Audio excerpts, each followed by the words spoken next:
It feels like everywhere you look these days, um, especially in health discussions, salt gets a truly bad rap. It really does. We're constantly told to cut it out, reduce it drastically, practically, banish it from our diets. But what if that advice isn't telling the whole story? What if salt is actually, well, critical to your health? It's a big what if. Today, we're doing a deep dive into salt myths, how salt is critical to health. We've pulled together a stack of sources for you, everything from health organizations like the American Heart Association and Medline Plus. Some heavy hitters there. Yeah, and also specialized nutrition platforms like Diet Doctor and SomaMore, and even historical accounts from Wikipedia. A good mix. Our mission is to explore why salt is genuinely critical for health, the surprising benefits of high-mineral, unrefined salts, and why the fear around salt might be largely misplaced, especially when we start distinguishing between, say, processed and whole foods. That distinction is key, I think. Okay, let's deep dive into this topic that's far more nuanced than you might expect. So, if salt has such a villainous reputation now, how did it ever get to be so important? Because when you look back, our sources highlight how ancient cultures practically valued it as much as gold. It's kind of amazing, isn't it? I mean, it was so precious that its value is actually baked right into our language. The word salary, for instance, comes from the Latin salarium, literally meaning salt money. Can you imagine getting paid in salt? Huh. Probably wouldn't go down too well today. But yeah, it's almost ironic, isn't it? Something our ancestors practically fought wars over is now demonized in our modern diets. Totally. But historically, salt isn't just a seasoning. It's actually the only edible mineral rock known to humans. For millennia, cultures across the globe relied on it, not just as a condiment, but crucially as a preservative. Ah, right, preservation. Big one. Huge. For meat and fish especially. Think about early uses in China around, 2670 BCE. They used salt lakes for fermenting sauces, salting eggs for trade. And in Europe, you had the Celts who were master meat salters, and the Romans even used it for vegetables, which is actually where we get the word salad from. No way, salad.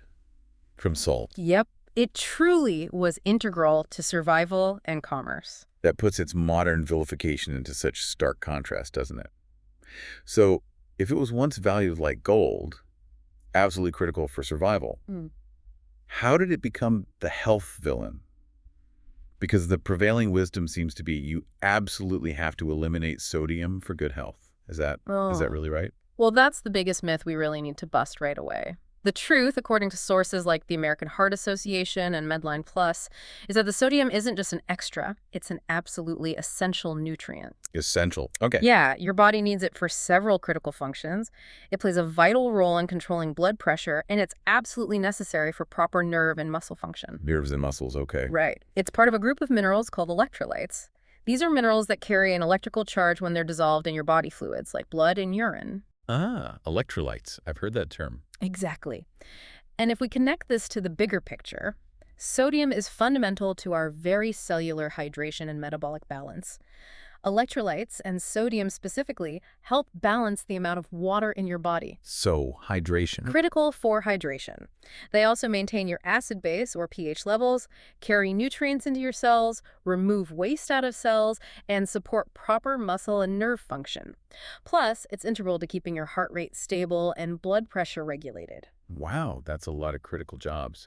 So it's not something we can just cut out without consequence. Definitely not. And you're constantly losing sodium, right? Through things like urine and especially through sweat when you're active or taught out. Exactly. So you constantly need to replace it. Which means the amount you need isn't fixed. Not at all. The amount you need can vary quite a bit based on your environment, how active you are, your overall health.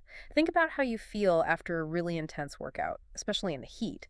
You're probably craving something salty, right? Oh, totally. Like chips or something. That's your body telling you something vital. It needs that sodium back. That makes perfect sense. But here's another common belief.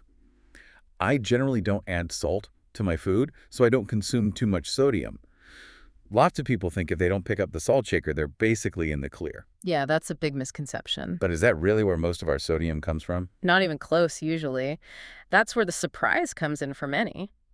Our sources, like the American Heart Association, indicate that over 75%, think about that, 3/4 Wow. of the sodium Americans consume doesn't come from the salt shaker at all. It comes from processed foods. Processed foods. Okay, that's the culprit then. Largely, yes.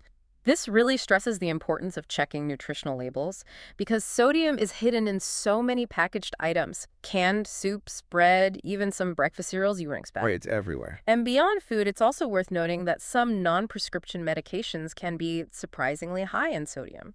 So, again, read those labels carefully too. Good tip. So much for my secret weapon of avoiding the salt shaker. Huh. Yeah, it helps, but it's not the whole picture. It sounds like it's less about the salt shaker and maybe more about navigating the grocery aisle carefully. Pretty much. Pretty Being much. mindful of what's in those packages. And for anyone who thinks, oh, but low-sodium foods lack flavor, our sources actually offer a great counterpoint. You can use, a whole world of creative alternatives like spices, herbs, citrus. Absolutely. Enhance the natural flavors. Enhance the natural flavors of your food without just relying on pure sodium chloride. Right. That's a game changer for many. But here's something I found even more eye-opening, getting into the real weeds here. We often hear salt is salt. But are all salts truly created equal?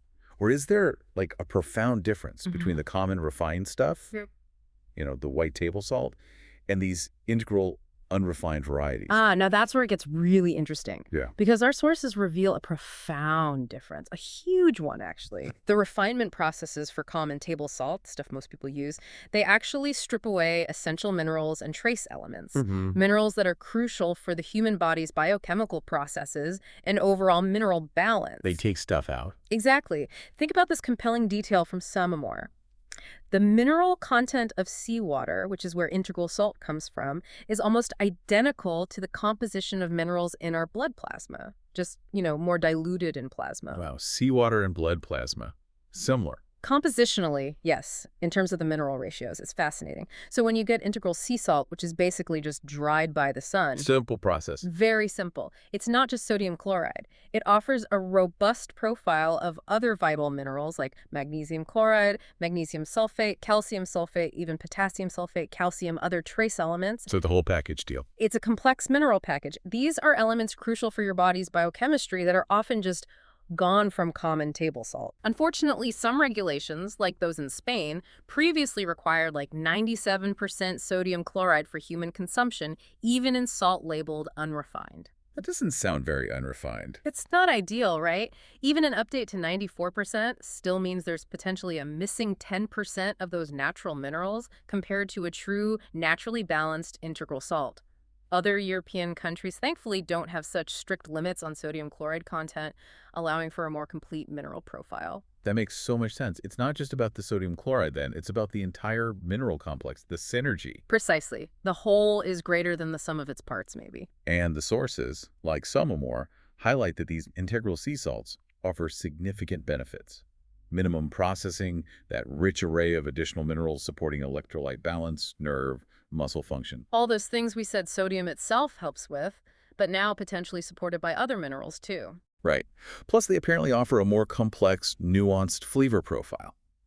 The idea is that it salts less intensely per unit of sodium chloride, allowing for a richer, more satisfying flavor experience without just that sharp, salty hit. It adds depth, yeah. Which raises an important question. Are we looking for specific mineral supplementation from salt, or are we seeking a more complete, less processed form of an essential nutrient? Good question. And it's important to note the counterpoint when it comes to salts like Himalayan pink salt. Right. While it does contain trace minerals, its 98% sodium chloride content is actually quite similar to common table salt, which is about 99%.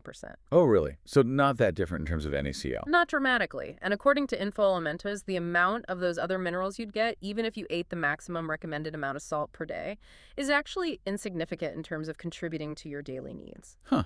So maybe not a magic bullet for minerals then. Potentially not. And it also highlights the importance of iodized salt, which is common table salt in many places, for preventing iodine deficiency if you're relying solely on unionized varieties like Himalayan. Something to keep in mind. Okay, so quality matters, but maybe not all unrefined salts are mineral powerhouses. Nuance, as always. Always nuance. So what does this all mean for those of us without high blood pressure or even people with chronic conditions.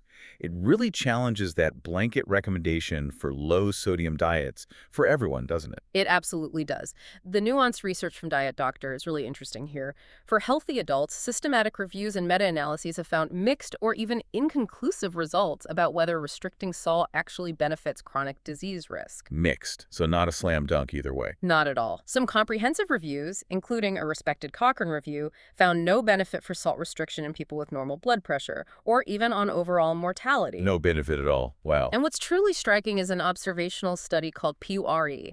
Now, observational is weaker evidence, but Okay, caveat noted. it found that both very high sodium intake, like over 7,000 milligrams a day, and very low intake, below 3,000 milligrams a day, were associated with an increased cardiovascular risk, even in people with normal blood pressure. So too much is bad, but too little might also be bad. Exactly. It suggests we need to find a Goldilocks zone for salt intake, maybe somewhere in the middle, even for healthy individuals. Our bodies are incredibly good at regulating sodium. Kidneys, nervous system, adrenal glands all work together. Very low intake can actually trigger hormonal adjustments that might have adverse effects. It's interesting then that low-carb and ketogenic diets often recommend increasing salt intake. Right. To prevent common side effects like the keto flu, they suggest practical ways like adding salt to water or consuming salty broths, fermented foods. It's almost the complete opposite of the mainstream advice. And that contrast really highlights the complexity. Even for chronic conditions where salt restriction is commonly advised, the evidence is often, well, complex or even contradictory. Like what? Okay, take hypertension, high blood pressure. While sodium restriction can reduce blood pressure, Diet Doctor notes the impact is often surprisingly modest. How modest? Like maybe a 5-point drop for a really drastic cut from, say, 3,500 milligrams down to 1,500 milligrams a day, which is a huge lifestyle change. It makes you wonder if the severe restriction is truly worth the inconvenience for such a small change for some people. Fair point. What else? For congestive heart failure, while it's typically advised, there's actually no solid research evidence suggesting severe sodium restriction is the best strategy. Some medical professionals are rethinking it. Really? For heart failure? Yeah, and even for diabetes and prediabetes, the American Diabetes Association changed its recommendation. They used to say less than 1,500 milligrams per day, now it's 2,300 milligrams per day. Why? A lack of evidence supporting greater restriction. They even noted severe restriction may do more harm than good. Harm from too little salt. Potentially, yes. Then there's kidney disease. The National Kidney Foundation advises less than 2,000 milligrams per day, largely because kidneys become less efficient at removing excess sodium, and there's the link between high blood pressure and kidney failure. Makes sense. But Diet Doctor points out that many of these studies often don't control for overall food quality. Are the negative effects from the salt itself or from the poor quality processed foods the salt is often found in? The confounding variable. Exactly. It leaves some doubt about how applicable those findings are to someone eating, say, a real food, lower carb diet. So this brings up a truly provocative idea from Diet Doctor. Is salt the real culprit here, or is it more about the quality of our overall diet? That's the million-dollar question, isn't it? The suggestion is that maybe restricting sugar and refined carbohydrates without necessarily restricting salt might actually improve blood pressure, cardiovascular function, and kidney health more effectively than just focusing on salt restriction alone. It shifts the focus, yeah. The core takeaway seems to be consistently replacing those highly processed foods with authentic, minimally processed ones. Fix the food quality first. That seems to be a recurring theme in a lot of health research lately. Okay, so we focused a lot on avoiding too much salt, debunking some myths there. But what happens if you don't get enough? It seems the narrative often overlooks the dangers of insufficient sodium. Is there a flip side to this coin? Absolutely. And this is a serious concern that needs more attention. Medline Plus describes a condition called hyponatremia. Hyponatremia, low sodium. Exactly. Dangerously low blood sodium. In milder cases, you might experience symptoms like nausea, headaches, muscle weakness, or cramps. Sounds unpleasant. Yeah, along with low blood pressure, dizziness, or just profound fatigue. But in severe cases, it can be truly life-threatening. Life-threatening from too little salt. Yes, including dangerous conditions like rhabdomyolysis, that's severe muscle breakdown, which can be fatal, along with profound confusion, seizures, coma, and even death. Wow, okay, that's serious. It really is. And it underscores just how essential sodium is that in some minor cases, treatment for low sodium might even include, surprisingly, adding more salt back into the diet. Adding salt to treat a problem caused by low salt. It really shows it's essential. Absolutely essential. This deep dive has certainly reshaped how I think about salt. So to summarize the key takeaways, if we can, salt is an essential nutrient, right? Not something to be automatically feared, but understood. Definitely understood. The vast majority of problematic sodium actually comes from highly processed foods, not the salt shaker on your table or natural sources. Big distinction there. And the type of salt matters immensely. Integral, unrefined salts offer that broader spectrum of minerals, which can be really beneficial for overall health, cellular hydration. Supports the body's systems better, potentially. Right. And the evidence for widespread severe salt restriction is often weak or even contradictory. And perhaps most importantly, for some people, too little salt can actually be quite dangerous. Couldn't have said it better. It truly comes down to balance and quality over blind restriction. Yeah. We encourage you to consider where your sodium is coming from, prioritize whole, unprocessed foods, and maybe begin to appreciate salt as the vital component of a healthy diet that it truly is. So, given salt's incredible historical value, its absolute essential role in our body's complex systems, and all this nuanced research we've explored, perhaps the real deep dive for each of us isn't just into reducing salt, but maybe into reclaiming the right kind of salt for our health. What does balanced salt intake look like for you?